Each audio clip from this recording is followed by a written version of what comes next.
What we want to show you is our so-called English track of the Research Master, and that is actually an official program that will start with in the next academic year, officially. Unofficially, we already started a few years ago, and actually this year, 23-24, we have our first intake of the students that will finish their studies in 24-25. But for you, as the future students, you can regard it as a normal study program that I will show you. The Research Master you could see as something intermediate between the bachelor program that you are finishing now and the PhD trajectory. The idea is, and that's the reason why we invested in a Research Master, is that with a Research Master we can enrich the capacity of the students with some extra methodological courses, extra skill courses, so that makes them it makes it easier for them to finish successfully a PhD trajectory. That's the idea. And therefore, instead of only a 1 year trajectory, which is normal for a master program in the Netherlands, it's a 2 year trajectory. And we have this Research Master program in the Dutch version for decades already. And we started with this English track as part of the Research Master, officially only this year, but unofficially already a little bit earlier. Yeah. So for us, it is important that we, the reason that we invest in this English track is that we need PhD students, and with this English track, it is easier for us to select and to scout and to work along with the students for good project proposals to get them in the PhD trajectory. That's the idea. Well, why would you want to do a Research Master? Well, because it is a master program of very good quality. You will attend intensive courses with relatively small groups of, let's say, 20 maximum, often also a little bit smaller. So you will have lots of special attention of the teacher, the lecturer. And in these courses, you will learn a lot about writing, also about reflection on what is the role of legal scholarship, what is legal scholarship, how can you do research, etc., etc. And the idea is indeed that we prepare you for an academic career. It's not necessary. There are also many Research Master students that find their career path elsewhere. But with this background, they are interesting for any job, also outside academia, because they learn a lot about presenting, doing research, etc., etc. And the idea is that after these courses, you will not only be a good lawyer, but you also acquire lots of relevant skills. In our Research Master, we combine a Dutch course track and an English course track. So that means that you will meet various groups of students. That is indeed the English students, the English track students. And currently in the academic year 23-24, we have already 5 students enrolled in the program. And it's a very interesting group from all over the globe. And and also with different interests. Someone is interested in human rights and humanitarian human rights, so the whole idea of refugees, etc. And another one is interested in climate law, and then we have someone interested in administrative law issues. So that's very interesting. Besides, you could see this would be, let's say, the core or the kernel of the people that you will face more often, because you will run through the program together with this English group, so to say. But there will be courses that you will meet the Dutch students that follow the Dutch track, because some part of the Dutch track are taught in English, and then we combine the group. And then you will meet the Research Master students, and they are from the University of Groningen, but also from Rotterdam and Nijmegen. The 3 universities, they provide an intake, we select students from these 3 universities. And sometimes, often actually, you will also meet PhD students in the classroom. Why? Well, because we also take PhD students from, for example, from China or Indonesia who come here with a scholarship, and then when they are here, they also need some, well, some education, some methodological background for their PhD trajectory. So that's also actually pretty fun because then you will see people doing actual PhD research, and then you can also relate whether or not that is something that you would want yet or not. And as I said already, they are from all fields of law. So private law, public law, criminal law, IT, EU, lots of different angles. And that's actually also pretty funny because you will see that they have different background and sometimes think of things differently compared to you. And the funny thing is that they all are interested in the law, in scholarship, in doing research. So they are actually pretty active. And it might be fun now to hear from Anna what her background is, because Anna, I'm not sure. You are something, human rights, right? No, I do research. So first of all, hello everyone. I am Anna. I am a PhD right now at the university on my second year, and I do research in the regulation of data-driven markets and in Oh digital yeah, yeah, governance. yeah, yeah. EU and exactly EU markets. Yeah. EU market regulation. Yeah. I do remember. Yeah, but in your group you were mixed with someone. I'm not sure. I, Also human rights lawyers, right? Yes, there were lots of people that were interested in different types of things. For instance, a Yeah, colleague of mine, Sophia, yeah, she was very interested in human rights, and I believe she did a master's in global criminal law, but now yeah, right now she's doing research in tort law, and I yeah, think it was damages for violations of yeah. GDPR. Yeah, exactly. That just shows the you could say the richness of the community, because I do remember indeed fun. Okay, the curriculum. We have in our curriculum, it's a 2 year trajectory. We have two types of courses. On the one hand, we have the so-called, I call it perspective courses, and on the other hand, we have the domain courses. These perspective courses are the courses that we specifically develop for the research master students and the PhD students. These are the courses that where we try to discuss the speciality of doing legal research. It's like a reflection on what legal research is. It's also the courses that are centered on methodological questions. What is comparative legal research? What is empirical legal research, etc., etc. And also the courses where we try to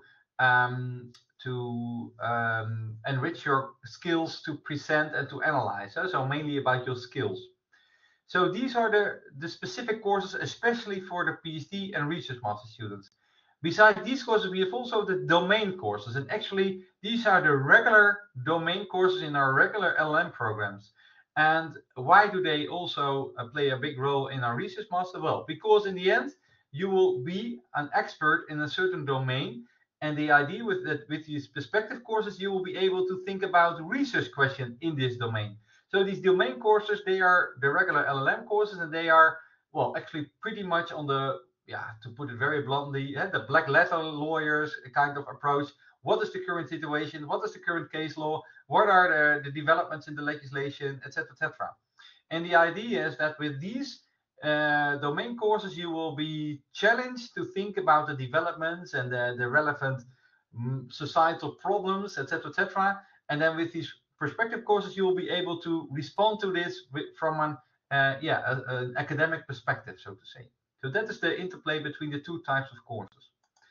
To give you a little bit more background about the perspective courses, this is the list of courses, and it says year 2, but it's actually year 1. We do provide an English language course.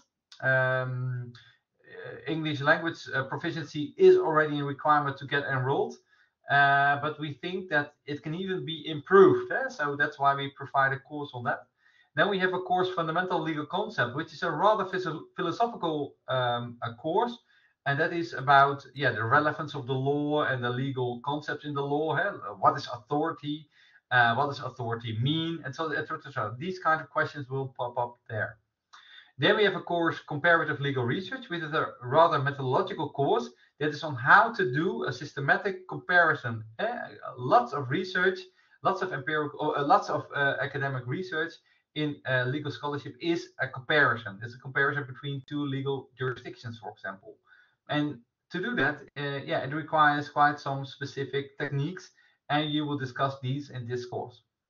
Then we have two courses that center on empirical legal research. One is Introduction to Empirical Legal Research, which is about, yeah, to get to know some basic empirical legal research concepts, how to do an interview, how to set up a case study, some issues with quantitative research, also issues on integrity issues in this when you do empirical research, etc. And then you have this empirical legal research lab where you're actually going to conduct empirical research. And the idea is that with these two courses, you will know the pros and cons of empirical research in the legal domain. Then we have law as a research area, and that's actually meant to show the variety of methods conducted in the law faculty.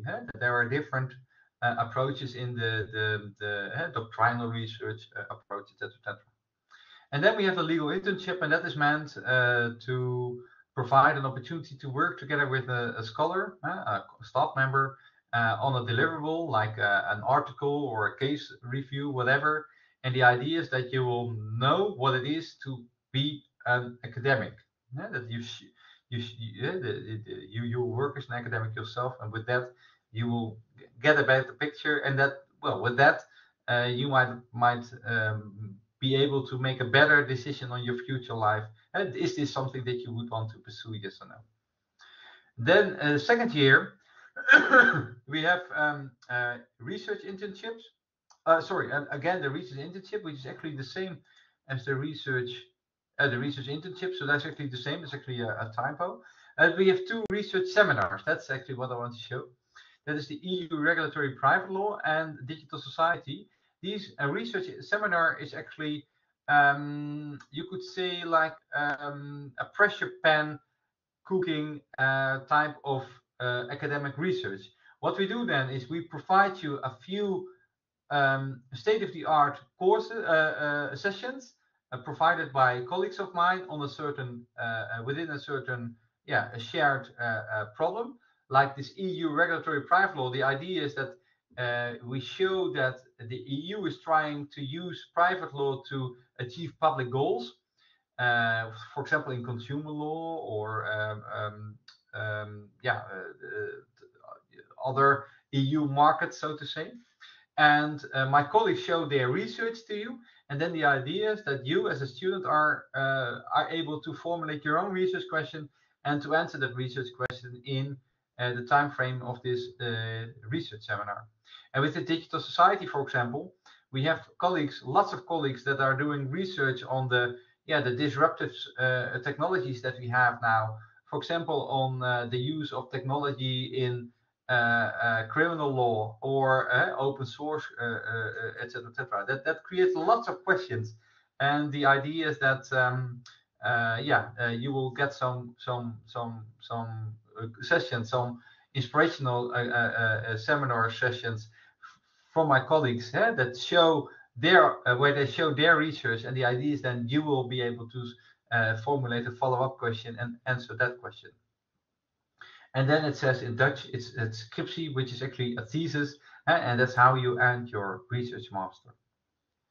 Any questions so far on these questions, these courses, or are they clear?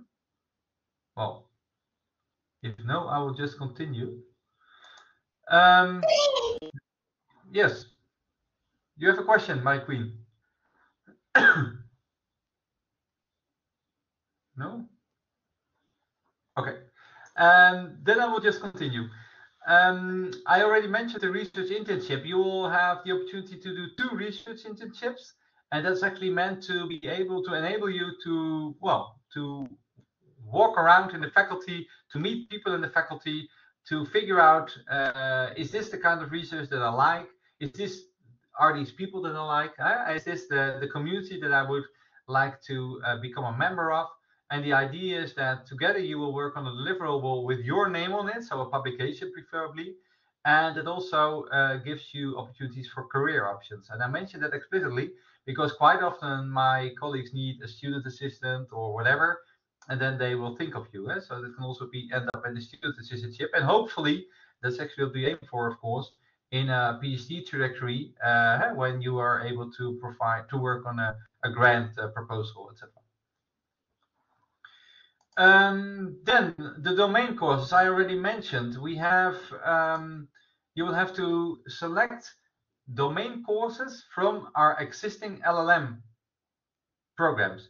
And these are the current LLM programs. So we have a program on energy and climate law, European law in a global context, global criminal law, health and technology law, international commercial law, international human rights law, public international law, and technology law and innovation.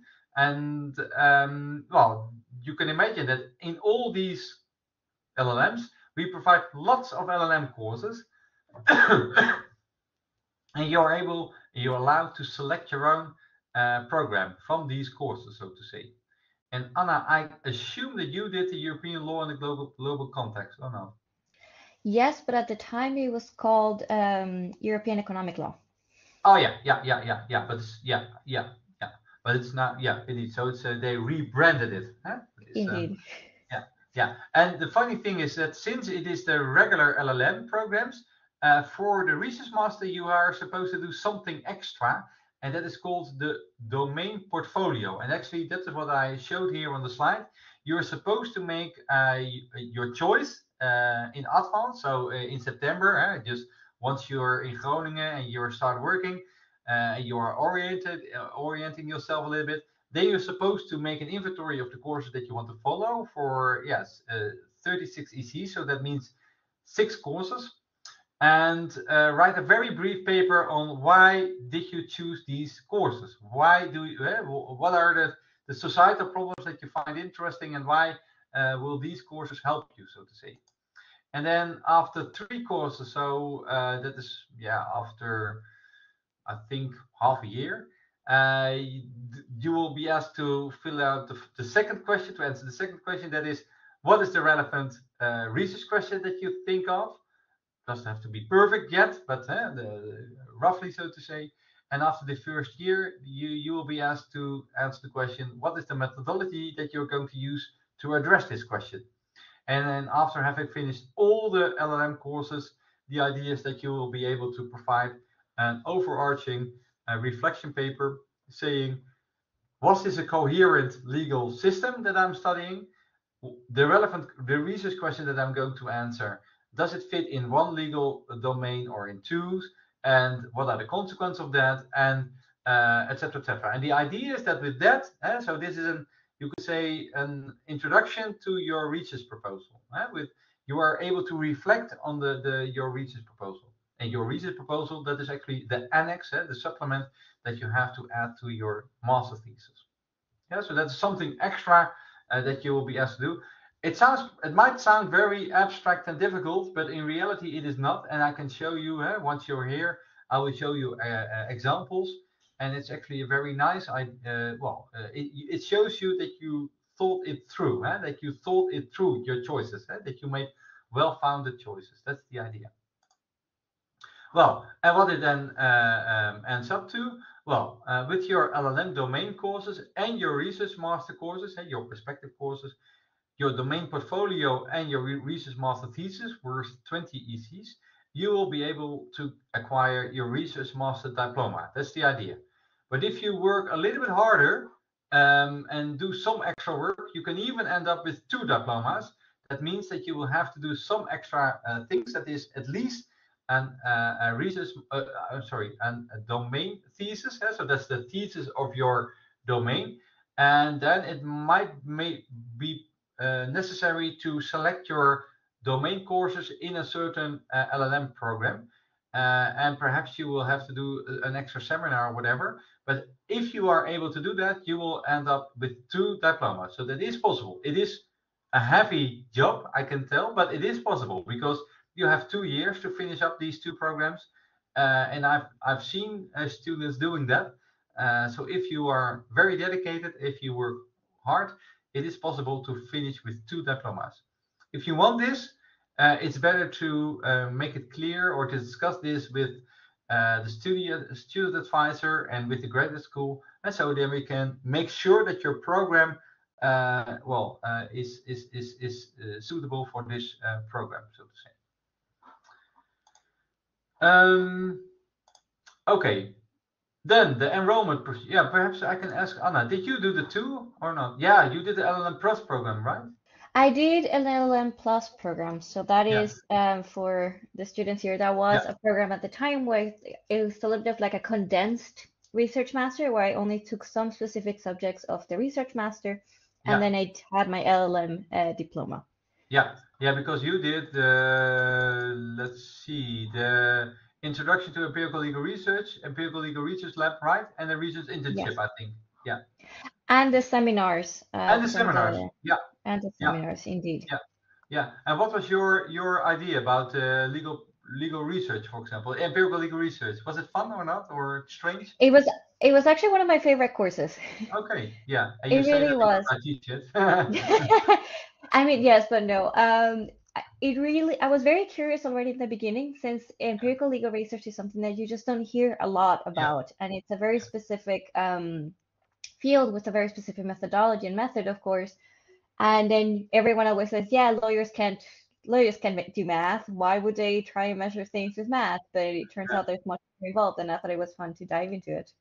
yeah, yeah, yeah. And the funny thing is that, yeah, I can totally relate to that. The funny thing is that quite often students, when they come in the classroom, they think, ah, empirical legal, I'm never going to do that.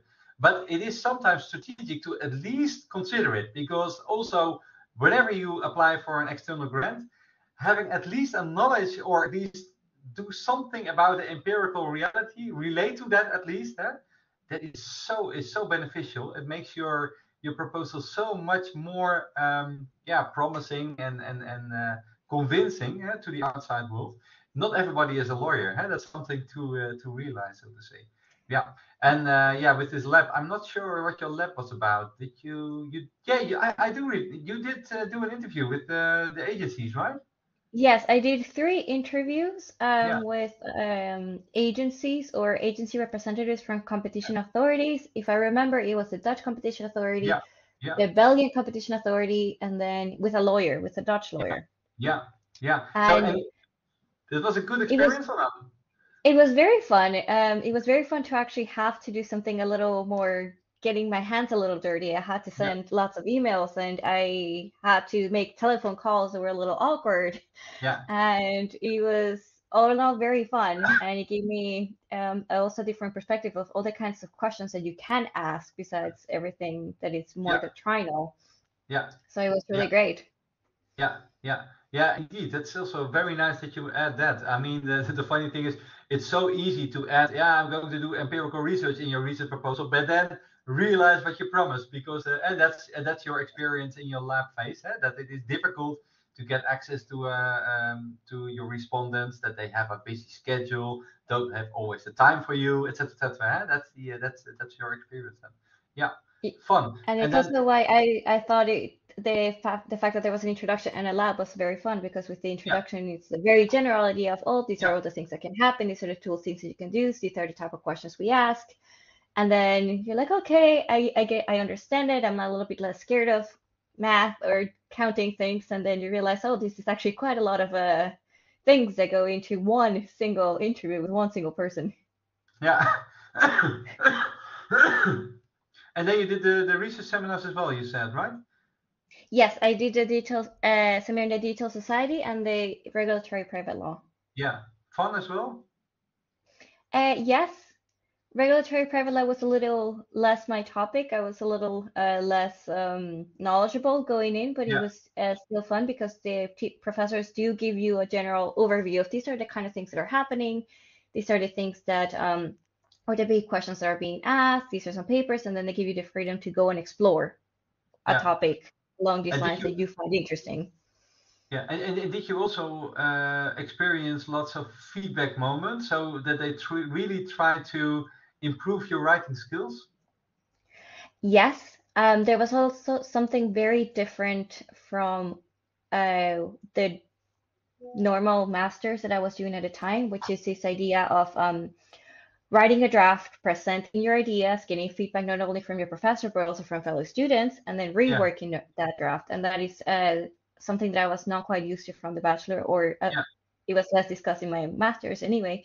But it was really helpful as well because it's more of a collaborative environment on getting feedback as well. yeah, yeah, yeah, yeah, and that is something that you cannot underestimate. I mean, yeah, you already had the experience, but once you start your trajectory as a PhD, it's all about the same, right? You hand in a draft and you get comments, and the idea is that you process it, etc., etc. And in that sense, having done a research master, or at least part of it in your case, gives you such an advantage. It makes your life so much easier. Might be interesting for all of you is the enrollment procedure. You will have to register in StudyLink before the 1st of April next year, so 24. And there you provide your documents, your letter, your curriculum vitae, yeah, so your resume, and a list of grades. And if everything is okay, then you will get a provisional admission. And that means you will go to the second stage, and then you will get an assignment provided by us to write a short essay. And the idea is that with this essay, we would want to test whether or not you are able to write, to at least write something analytical, to argue, so to say. And why do we want to test that? Well, because, well, the Research Master is much about writing and developing your writing skills, but there must be some, yeah, some foundation already available, so to say. And well, then the committee, so you will get an assignment and you will be asked to hand that in as well. And thereafter, the committee will then assess the assignment and all the other relevant documents, your grades, your letter, etc., etc. And then we might have an interview, and then we will come up with a final decision before the 1st of June. And that is needed to be able to get the relevant visa documents, etc. And in this website, you will find more information about the program and also the enrollment procedure. Yeah. if you, if you just Google Research Master Law Groningen, you will find it as well. That might be interesting for you to know is that yeah, I'm the director of the Graduate School of Law, and I actually have a very small bureau with 2 other employees, or actually colleagues. Marjolein Bot, she's the coordinator of the program, also the coordinator of the Research Master program, and she knows lots about well, how these courses interact and how it would fit in your domain courses. And then we have Anita Kram. She's a project manager, and she is actually also pretty much involved in the English called Research Master. And then there is me. And the good thing is that we share one email address, and that means that if you have any question whatsoever, you can also directly contact me, but you can also send it to ggsl@rug.nl. Then it will be read and it will be answered. The good thing is that, yeah, if we are on holiday, that someone else will take over. That's the idea. I think that is my last slide. So are there any other questions, or is everything clear?